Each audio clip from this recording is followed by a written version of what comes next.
આજે મારી માતાઓ મારી બહેનો આ કલેક્ટર ઓફિસમાં આવીને બેઠી છે. એ કોઈ કુતુબ મિનાર નથી માંગી રહી, એ કોઈ તાજમહેલ નથી માંગી રહ્યા, સોનાની પાટો નથી માંગી રહી, ચાંદીના રસ્તાઓ નથી માંગી રહ્યા કે કરોડો રૂપિયા નથી માંગી રહ્યા. એ માત્ર પોતાના જમીન જે અદાણી પાસે જાય છે, ઉદ્યોગપતિઓ પાસે જઈ રહી છે, પ્રાઉડ ગ્રીડમાં જઈ રહી છે, એને યોગ્ય વળતર માંગે. આ જો રસ્તામાં અહીંયા બેઠા છે, કલેક્ટર ઓફિસમાં પ્રાંગણમાં બેઠા છીએ ખાલી હક માટે.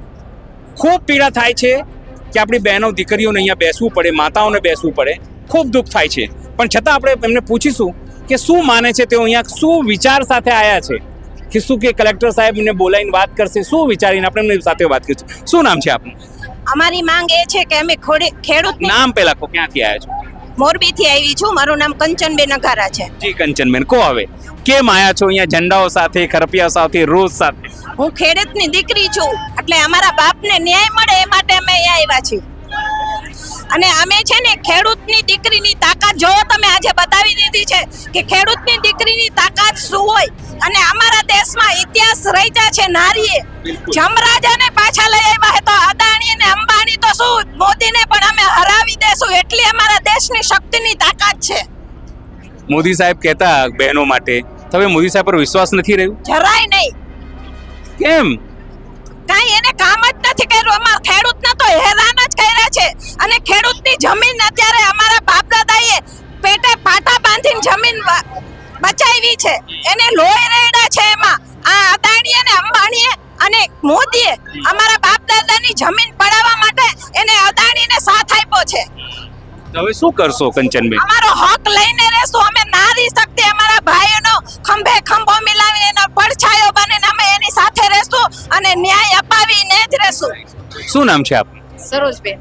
સરોજબેન, કેટલું દુઃખની વાત છે કે બહેનોને, જેને મોદી સાહેબ કહેતા મારી બહેનો પત્ર લખજો, એ બહેનોના જે કલેક્ટર ઓફિસમાં અહીંયા તાપમાં, વરસાદમાં ઘરનું કામ છોડીને ખેતીનું કામ અહીંયા બેસવું પડે છે ન્યાય માટે. બેસવું જ પડે ને. અમે અમારા હક માટે આવ્યા છીએ, અન્નદાતાનો હક માંગવા આવ્યા છીએ અમે. અને અમે આ અદાણીનો ઉગ્ર વિરોધ કરીએ છીએ કે જ્યાં અમારી જમીન છીનવી લે છે, અમને પૂછતા નથી અને સીધા અમારા ખેતરમાં જીસીબી અને મોટા મોટા હિટાચી લઈને થાંભલા લઈ નાખી દેવાના, સીધા પૂછ્યા વગર. અમારા પરસેવાની જમીન છે, અમે બચાવીને રાખી છે. આજ અમે વેચતા નથી જમીન. અમારા પાસે 5-5 વીઘાના ટુકડા સિવાય કઈ વધ્યું નથી.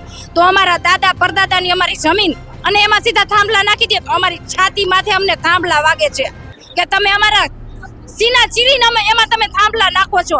અમે એને ઉગ્ર વિરોધ કરીને એને નકારીએ છીએ. અમારી માંગ પૂરી નહીં થાય જ્યાં સુધી અમને સંતોષપૂર્વક વળતર નહીં મળે ત્યાં સુધી અમે છોડીશું પણ નહીં. આ અદાણી અને આ સરકાર એક નંબરની ભ્રષ્ટાચારી છે.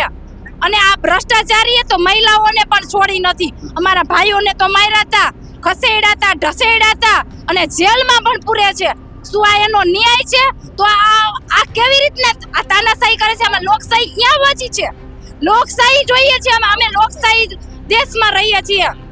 અમારે આને કોઈ જાતમાં સમજતા જ નથી. નિંભર તંત્ર છે, નિંભર સરકાર છે. આ નિંભર અદાણી જાડી ચામડીના છે, જે કોઈ વાતમાં કોઈ વેગમાં સમજતા જ નથી. અમને જો પ્રેમથી આપશે તો પ્રેમથી લઈશું, નહીતર અમારામાં તાકાત છે એમના સામે લડીને પણ અમારો હક લઈશું જ. અને જે આ લોકો અમને અમારા જે છાવણીમાં આવી અને જે અહીંયા આવીને દુગની ચોગની વાત કરે છે એના તો વિરોધમાં જ થઈએ આવે છે અમને સમર્થન માટે. અને પાછળથી અમારા જ ખેડૂત ભાઈઓ છે આંદોલનમાં બેઠા છે, ભૂખ્યા બેઠા હતા. એમના વિરોધમાં નિલેશભાઈની સામે જે કલાકાર આવ્યા હતા એમને હક્કાભાઈ આવ્યા હતા, એમને અમારા નિલેશભાઈ એરવડિયાને ખોટી રીતે ફસાવાના અને એવા કઈ કાવતરા કર્યા. એવા લોકોને અમારી છાવણીમાં આવવાનું જ નહીં. અમે જેવી રીતના રાજકારણને ના પાડી દીધી છે કે અમારી છાવણીમાં રાજકારણ નથી જોઈતું તો એવા કલાકારોને પણ અમારા દેશમાં અમારી છાવણીમાં એવા માટે જગ્યા નથી. ઈ દેશદ્રોહી કહેવાય. પાકિસ્તાનમાંથી આવેલા પાકિસ્તાની જેવું વર્તન કરે છે. બેસે અમારા ભેગા, ખાય અમારું અન્ન અને બીજે જઈને ઓકે છે, બીજે જઈને ઉલટી કરે છે. તો ઈ ભાજપમાં ભળીને અમને છેતરપિંડી કરવા ન આવવા જોઈએ અને અમારી માંગ પૂરી થવી જોઈએ. અમે આજે કલેક્ટર સાહેબને આવેદનપત્ર આપવા આવ્યા છીએ કે જે અમને આ લોલીપોપ આપવામાં આવ્યો છે એ લોલીપોપ અમારે જોઈતો નથી. અમારે જોઈએ છે અમારું પૂરું વળતર. જે અમારા ભાઈઓએ નક્કી અમારી ખેડૂત કમિટીએ નક્કી કર્યું છે એ વળતર અમારે જોઈએ છે. બાકી નહીં કે ઈ 15 લાખ ને 30 લાખ ને એવા આપી દે એવા નહીં. જે અમારા ખેડૂત ભાઈઓનું નક્કી કરેલા આવેદન છે એમાં અમારી 6 માંગ છે. ઈ 6 માંગ અમારે જોઈએ છે. બાકી નહીં કે લોલીપોપ અમે આવું તો કોઈ દી સ્વીકારીશું જ નહીં. અને અમારી નારી શક્તિ છે ઈ વિફરીને તો કોઈનું કાંઈ નહીં આવે.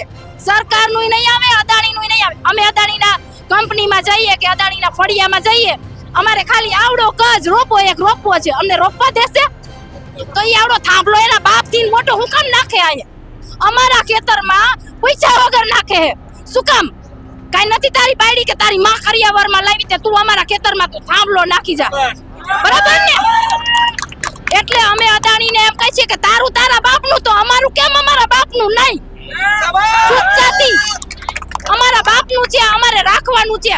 નહીં કે તને મફતમાં ગરીબ ભિખારી આવીને ચોટી ગયો હો 4 કાવડિયા લઈને કે થાંભલા નાખવા છે ને નાખવા છે. તું તારા હિટાચી લઈને આવી જા, જીસીબી લઈને આવી જા અને પોલીસ તંત્રને તારા નોકર બનાવી દીધા છે. નહીં, બધાય પોલીસ વાળા ખોટા નથી, તંત્ર બધાય ખોટા નથી. જે એમાં સાચા આપણે ના નથી કહેતા, પણ અમુક લોકો એના દલ્લાઈ બની ગયા છે, એના ચપ્પલિયા ચાટવા જાય છે. એના ચપ્પલ ચાટે અમે કોઈ દી કોઈના ચપ્પલ ચાટશું નહીં. અમારું હકનું છે અને અમે હક માંગી છીએ. અમે નથી ભીખ માંગતા અદાણી પાસે કે તંત્ર પાસે કે સરકાર પાસે, કોઈ પાસે અમે ભીખ નથી માંગતા. અમારે હક જોઈએ છે અમારો. અમે કોઈના તલવા તો નહીં જ ચાટીએ કોઈ દી. અને અમારી ખુદની લડાઈ છે, અમે ખેડૂતો લડી છીએ અને લડશું જ. જ્યાં સુધી અમને પૂરું વળતર નહીં મળે ત્યાં સુધી અમે લડશું. બાકી અમે કોઈના ગુલામ નહીં બનીએ કોઈ દી. અને અમારી છાવણી છે ને એમાં અમારા જે ભાઈઓ મેન બેઠા છે ને એ ભાઈઓ પર અમને પૂરો વિશ્વાસ છે. કેટલાય એવા તો આવ્યા રાજકારણી અને આવીને વયા ગયા, વચ્ચેથી કરપ્શન કરી લે કરોડોનું અને લઈ લઈએ, ખીચા ભરી લઈએ અને જતા રહીએ. આ અમારા છાવણીના ભાઈઓ છે ને 1 રૂપિયો લઈશે નહીં કોઈ દી નહીં લઈએ. જય જવાન, જય કિસાન. શું કહેશો તમે પણ અહીંયા આવ્યા છો? બોલો કઈ. નામ મારું CM કાચરોલા, ગામ મારું ઈશ્વરનગર. અમે અત્યારે ભારતીય કિસાન સંઘ સુરેન્દ્રનગર જિલ્લા લડત સમિતિનો કન્વીનર 19 વર્ષ રહ્યો. અત્યારે અમે કલેક્ટર સાહેબને આવેદનપત્ર દેવા આવ્યા છે. ખેડૂતોને જે તકલીફ છે અનિલભાઈ, અતિ તકલીફ છે. મારા બાપ તકલીફની તમે વાત પૂછોમાં. અમારા બાપ દાદાએ અમને 20 વીઘા જમીન દીધી હતી.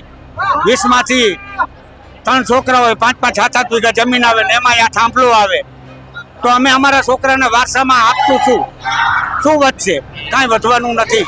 અમે અમારા છોકરાને વારસામાં થાંભલા આપીએ એવું થવાનું એ જ થાય ને. અમારા બાપ દાદાએ અમને 2 વીઘા દીધી, અમે અમારા છોકરાને થાંભલા વારસામાં આપશું. બીજું મારું કહેવાનું કે આ કિસાન આટલો બધો ગુજરાતનો દુઃખી છે અને આને પડખે કોઈ અજિંદર સિદ્ધારો ચડે. તમામ રીતે અહીં બહેનો આવી છે, ભાઈઓ આવી, તમારી એક જ વાત છે કે જે નીતિ છે સરકારની એ સારી નથી. એ વડાપ્રધાન નરેન્દ્ર મોદીને પણ આ તમામ બહેનો જે છે બોલી રહી છે. આક્રોશ પણ છે ઘણી બહેનોને. સરકારે સમજવાનું છે. સહયોગી બાબા સાથે અનિલ પટેલ, મોરબી.